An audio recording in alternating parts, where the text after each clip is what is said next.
financing will be dependent not just on your credit worthiness, but on whether you're towing the appropriate ideological line. That is totally inappropriate, and we're not going to do business with rating agencies in Florida who rate the municipal and state bonds if they use these political ESG criterias for their credit system. So I think this is the biggest shot across the bow against this agenda. And at the end of the day, it's an agenda of people that don't have your best interests at heart.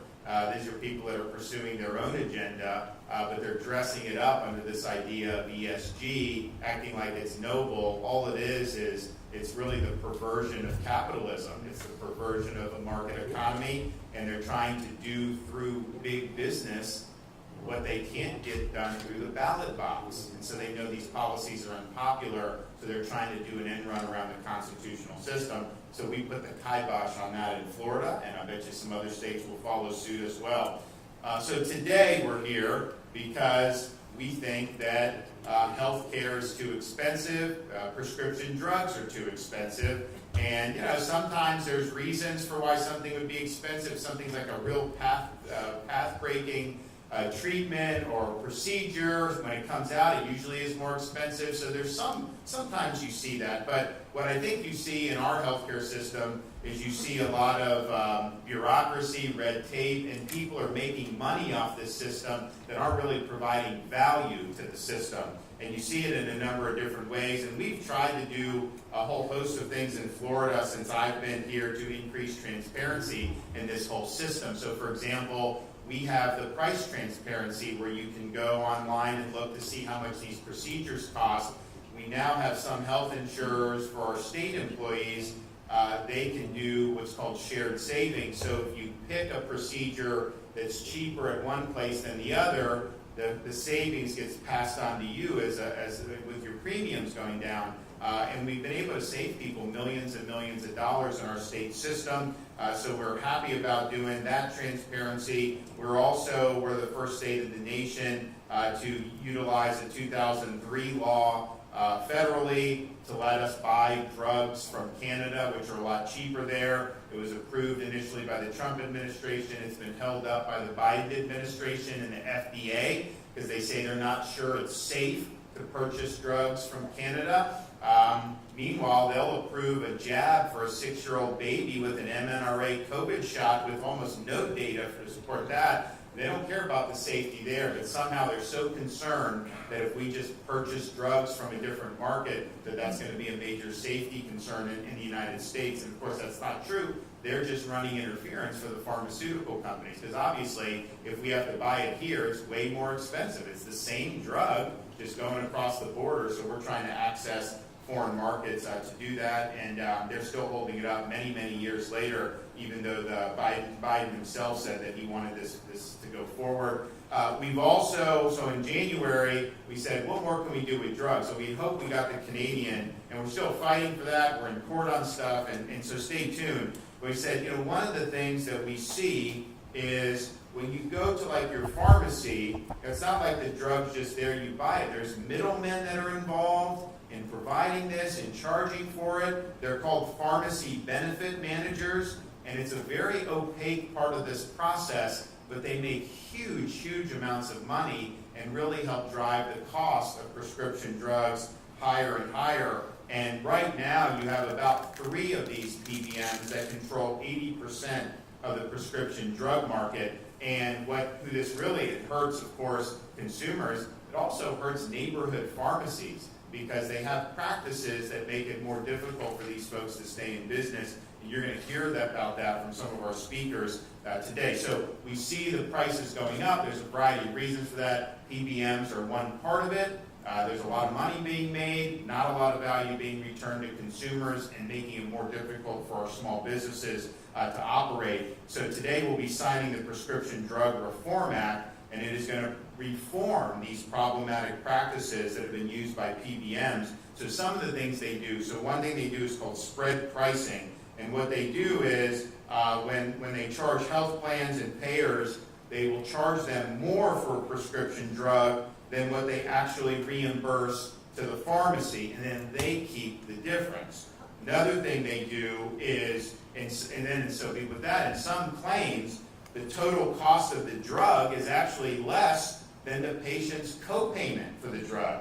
And then the PBM will claw back the difference of that. And so that's not good for the pharmacies, of course not good for the consumers either. So these are not practices that really benefit anybody. They're not really adding value to anything. It's just somebody's in the middle of this, and it's basically an arbitrage opportunity. And so that's what we're doing. Another thing they will try to do is, because these are vertically integrated entities most likely, they will try to say, okay, you have to get your drugs through mail order pharmacy that they control. And so we're undoing that. It's called steering, and it's a deceptive practice. And so what we're saying is PBMs can't steer you to their vertically integrated mail, that if you want to be able to go to your local pharmacy and get it, then you should have a right to be able to do that. If you want to do the mail, that's fine. You should have that option. But you should not be forced to do the mail just because they're going to be making more money if you do it that way.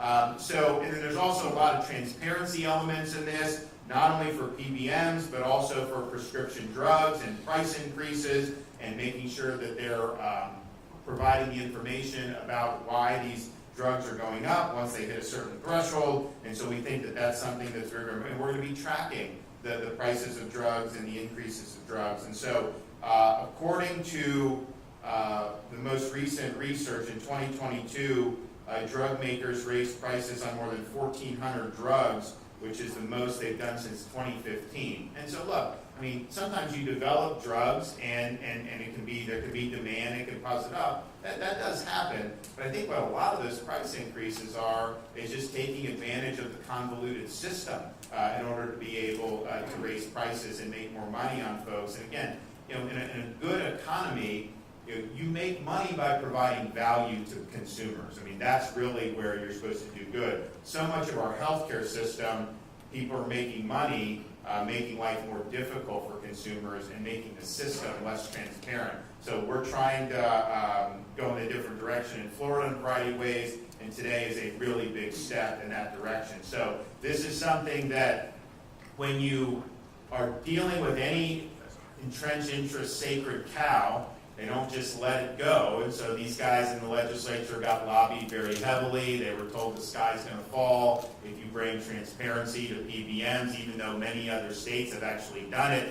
Florida, most of the stuff we're usually the first on. This is actually not one we're the first. There's other states that have done it, and it's made a real positive difference. And so we look at that and we want to go forward. So I want to thank them for their work on this, because I think it's been something that's very, very important in getting this across the finish line. And there was a lot of, they were actually saying if you take out the middlemen, it's going to cause the drug prices to skyrocket. I don't know how that could happen because they're making money, but they were saying a lot of stuff, and these guys stood strong, and it ended up passing the Florida Senate 40-0, unanimously passed, because the people saw it.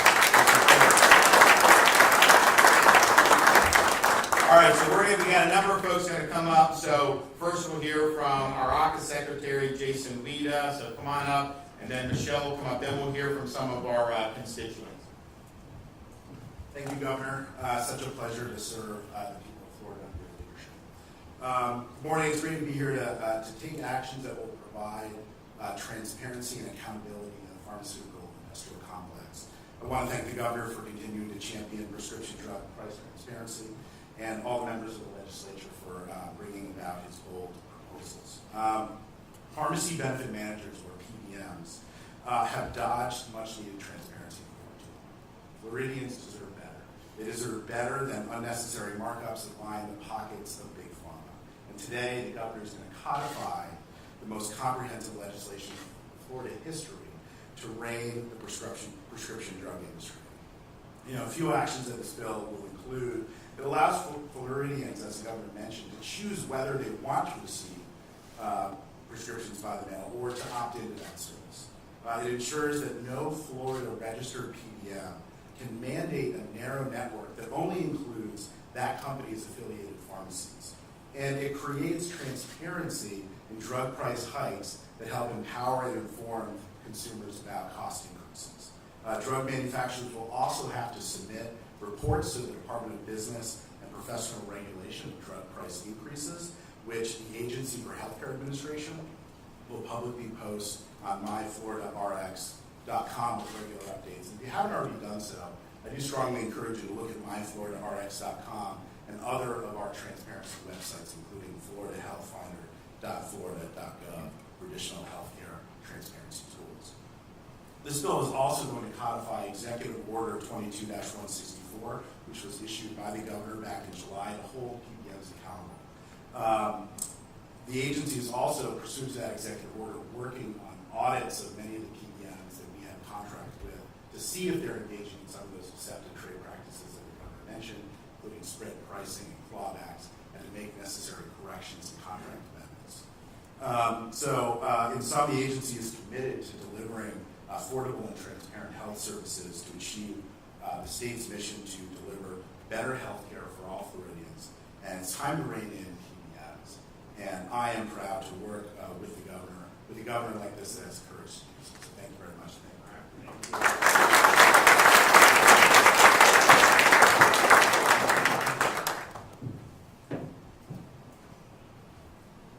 Break it down just a little. Good morning. My name is Michelle Branham, and I have the pleasure and honor of serving as the Secretary for the Florida Department of Elder Affairs.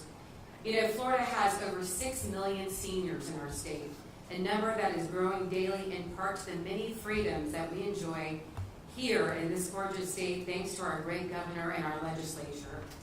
The passing of this bill is one more example of how our governor stands up for our citizens to ensure we have the freedoms we deserve and can afford basic necessities like prescription drugs. Pharmacy benefit managers and Big Pharma have done nothing but line their own pockets at the expense of Floridians. And as we grow older, we usually end up taking more medications. It's truly a very normal part of the aging process, and we're incredibly lucky to have so many medical advancements that help us live healthier, more vibrant lives. However, reports estimate that about half of adults aged 65 and older take approximately 4 or more prescription drugs on a regular basis. Those costs really start to add up. And for our seniors who are on a fixed income, every little bit of savings can make a huge difference. I've spent my tenure as secretary getting out to the field and getting to meet all of our seniors all across our great state, face to face, and it's absolutely heartbreaking to hear some of the stories related to drug pricing. Our seniors shouldn't have to be making hard decisions like, do I feed my pet this week or do I buy my medication? Many seniors feel they are held hostage by PBMs, requiring them to use mail order pharmacies and stripping them of the ability to talk to a pharmacist face-to-face about their prescriptions. And I come from a family of 4 generations of pharmacists, so I'm uniquely aware of what that relationship with a pharmacist means. Additionally, I've heard from seniors who have been forced to find a pharmacy that's far away from their homes in order for their insurance plans to be accepted. And that is especially burdensome, especially when we can't drive anymore. I want to thank Governor DeSantis and Senator Broder and Representative Cheney for really fighting for our seniors. They need affordable medications that are not going to keep increasing. And they need to have access to that trusted pharmacist who can answer their questions and help watch over their care. This bill will give our independent pharmacies their seat back at the table. It will let our seniors be able to use a pharmacy of their choice, the pharmacy where they have a trusted advisor who can help counsel them in coordination with their physician. It's bringing true patient care back to the forefront, and I'm so grateful and proud. Thank you. Jesse?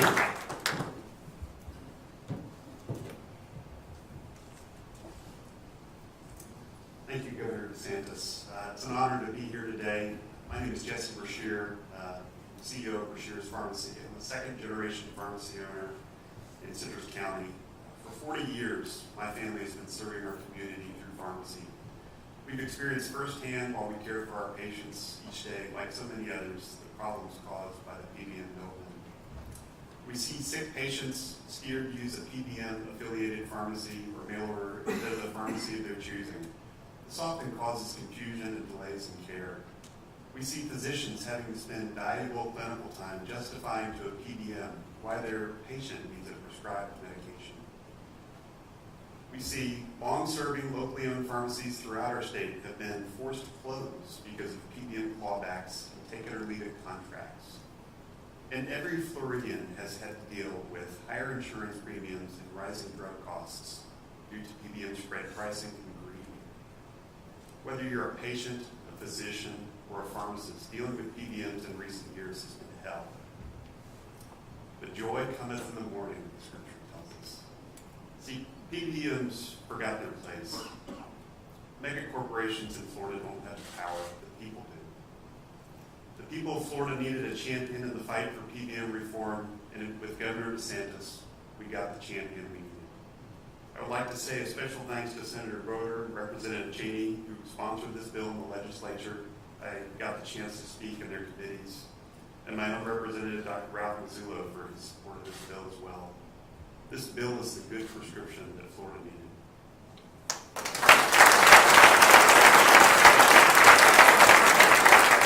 Dr. Leonard?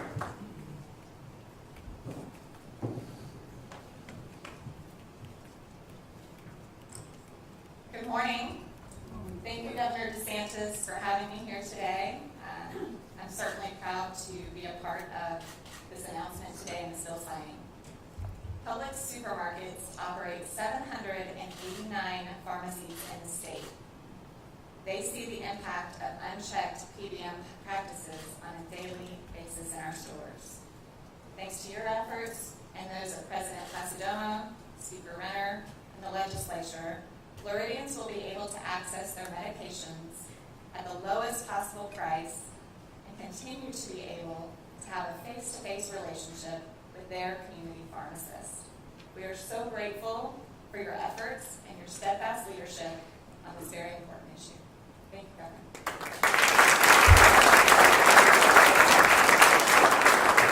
Nancy?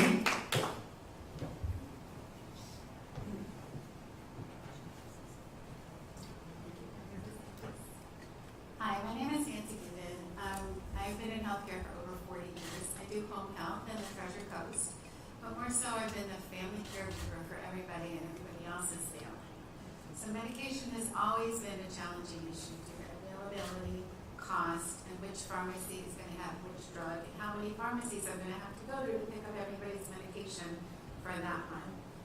Especially frustrating is after a hospital stay or a doctor visit when the patient's medications change and the medication box that you so diligently prepared becomes useless. So a lot of my patients, and I go to homes, are very frustrated. They have to get their prescriptions through the mail. It doesn't always come. Sometimes it goes to their neighbors. It sits outside in the hot sun in South Florida especially, and they just never know when they're going to get their medication or even if it's going to come. So this will provide a huge benefit for patients and caregivers to go to whatever pharmacy they want. Hopefully they can bring the cost down, which is another huge issue. And it's heartbreaking when I hear a senior saying, you know, I have my medications, I'm supposed to take my medications, but I can't afford it. I'm in the donut hole now. I don't even know what that means, but now I'm taking half a pill a day, or I'm taking a pill every other day. So that is not good for anybody. The medications are prescribed in a certain way, to be delivered a certain way, for the benefit of everybody, and so everybody can enjoy this nice Florida beautiful sunshine. So we're happy that this bill is being signed, so we can all get what we need where we want it, face to face with our pharmacy, and hopefully at a lower cost. So thank you.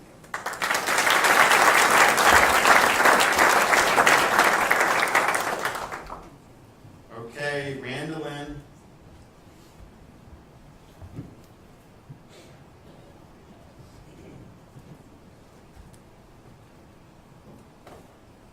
My name is Randolyn Kinder, Randy. I have lived in Jupiter for 53 years with my husband and 2 special needs sons.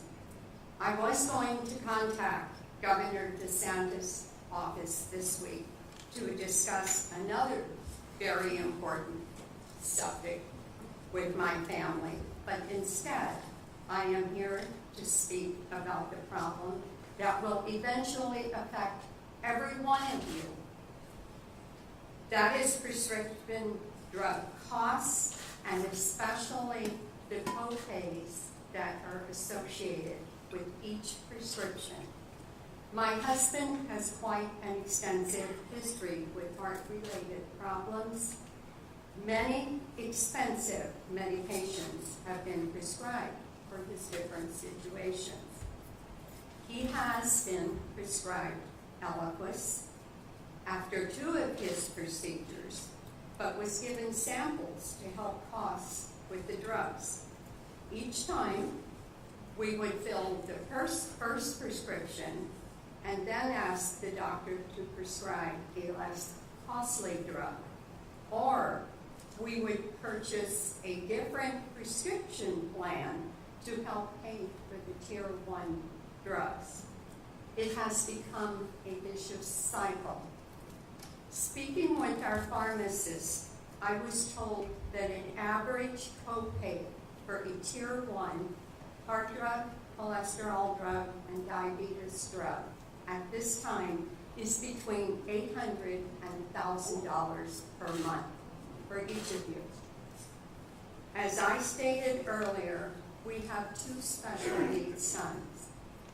We have a companion caretaker who comes to our home, and she was there yesterday and overheard my conversation regarding prescription drugs.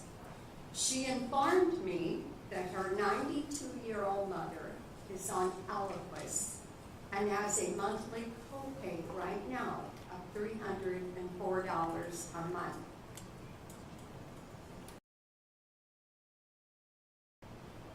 She also mentioned that each one of her children has been assigned an expense to help pay for their mother's prescription insurance and her drugs. My personal experience with prescription drug costs are related to my son, who has many related problems regarding autism. He has been prescribed many different drugs over the years, and finally, about 1.5 years ago, we had high hopes for a new recommendation until we went to fill the script. At first, we were quoted $500 per month, and that was with a coupon from the pharmaceutical company. I was told that they could possibly get a coupon and that the company would bring, or the pharmacy would bring the cost down to $200 per month. Keep in mind, this is a special needs individual. I thought sure they could bring it down, so I asked the pharmacist to please double check. Once again, I was told $200 was the lowest monthly copay. I was then told to try another pharmacy affiliated with a grocery store. I did, and they secured a coupon with a lesser copay, but still high. By chance, I had an eye appointment and needed an expensive appointment. The eye doctor suggested I try a standalone pharmacy that might be a lot cheaper. It was. This past month, after 1.5 years, there was no copay. Finally, I have had to do a to-do list for quite some time. The cost associated with the drugs has been at the top. I promote, or hope to promote, positive changes for all, especially our children and their future. Governor DeSantis, I thank you so much for everything you have done for the state of Florida. God bless you and everyone working with you who have made our lives better. Thank you.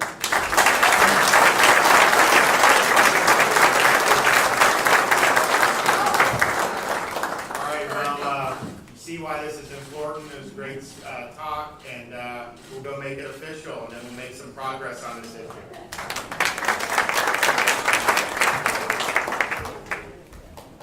Guys, come on up.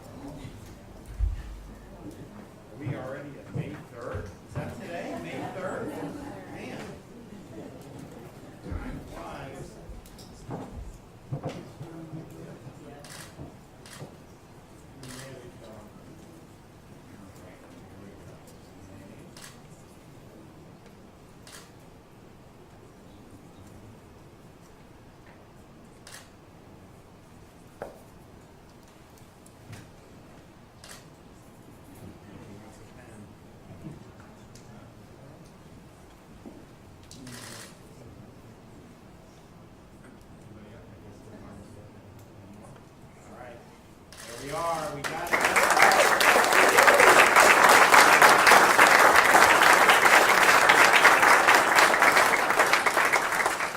Okay, much more to come, with that. So we appreciate everybody. Thanks for working hard with the legislature. We're happy to be able to put this into action. We've got, the legislature actually already put the budget, quote, on the desk. So under Florida Constitution, it sits for 72 hours. So they'll vote the budget out on Friday. We've got a number of bills still in the hopper, but we will be able to do, basically everything we promised we did, and then some.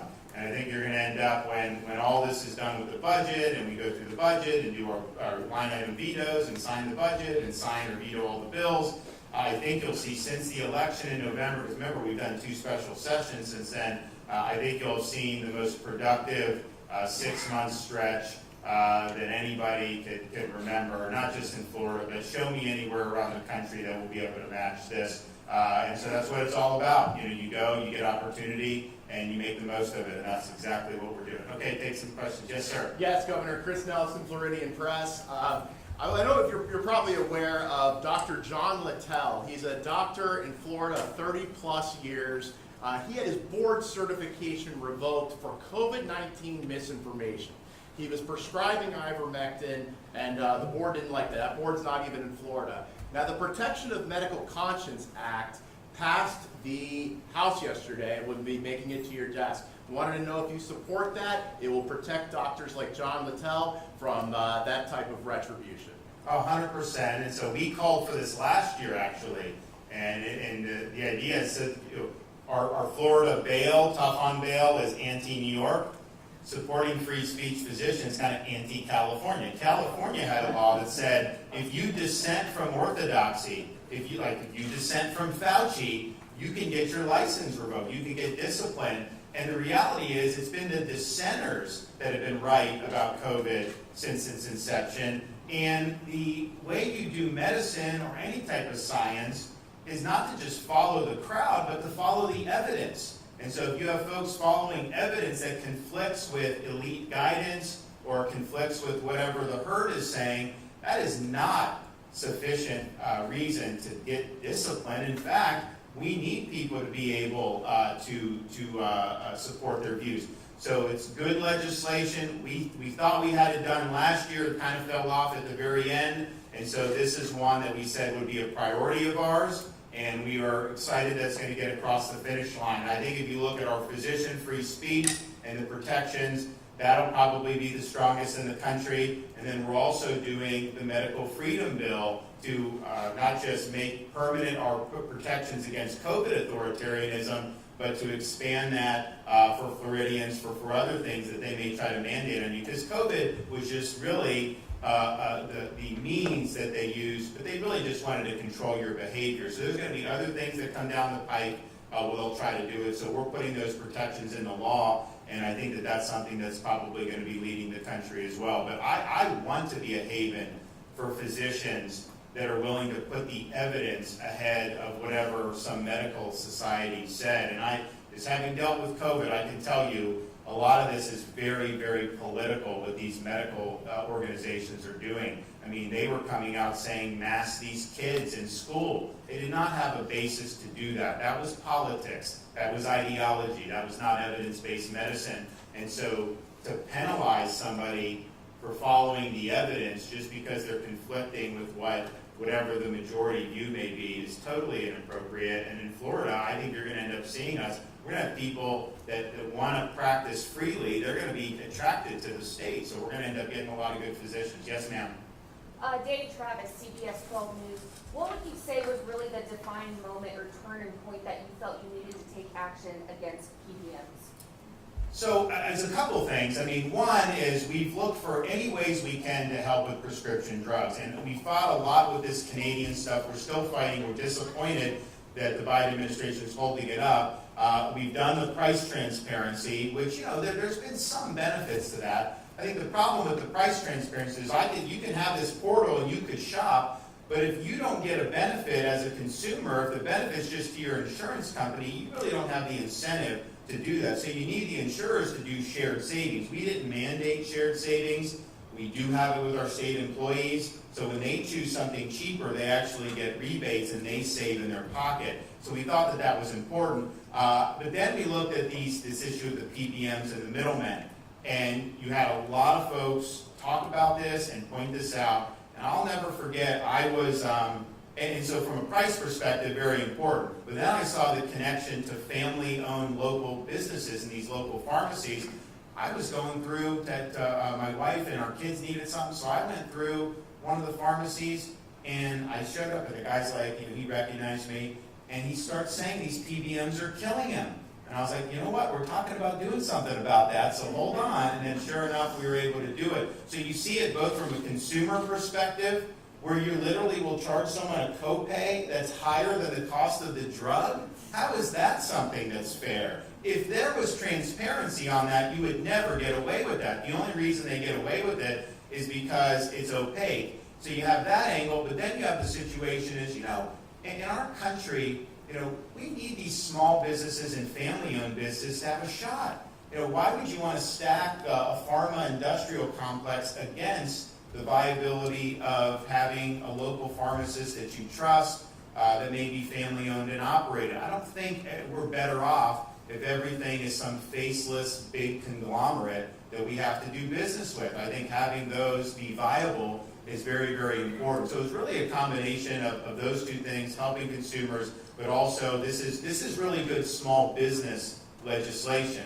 And it is going to make a difference for pharmacists throughout the state of Florida, and so we're proud of that. Governor.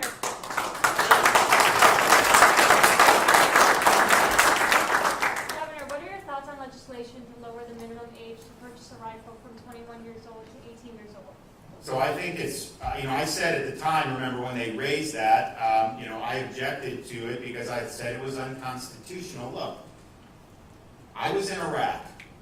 I was there with 18-year-old Marines, 18-year-old soldiers that were put out in the streets of Fallujah and Ramadi and told they had to risk their lives for this country.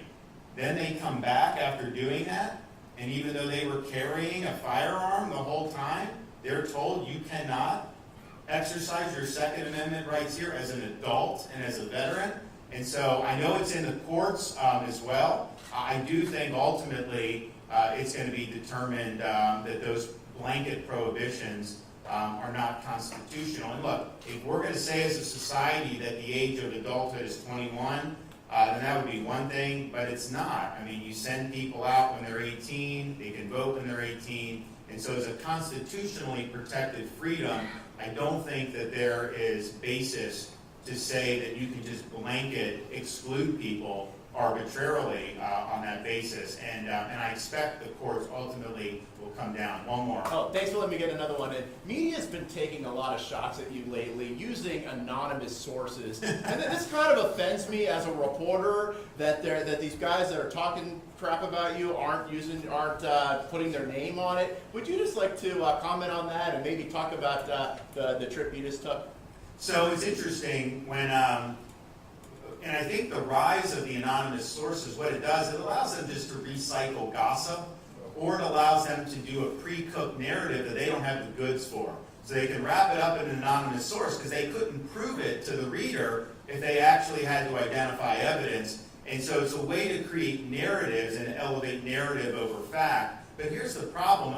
People attack me all the time. I get out of bed, I roll out of bed in the morning, the media's having a spasm, the left's having a spasm. That's fine. Honestly, it just shows you that you're over the target. I mean, if you have New York media outlets worried about me in Florida, they're not doing that for their health. They understand that what we're doing in Florida, we represent a threat to leftism in this country because we're defeating leftism in the state of Florida. And so they see that, so they want to go. But I think what ends up happening is the reason why these outlets are not trusted anymore is because people see what they're doing.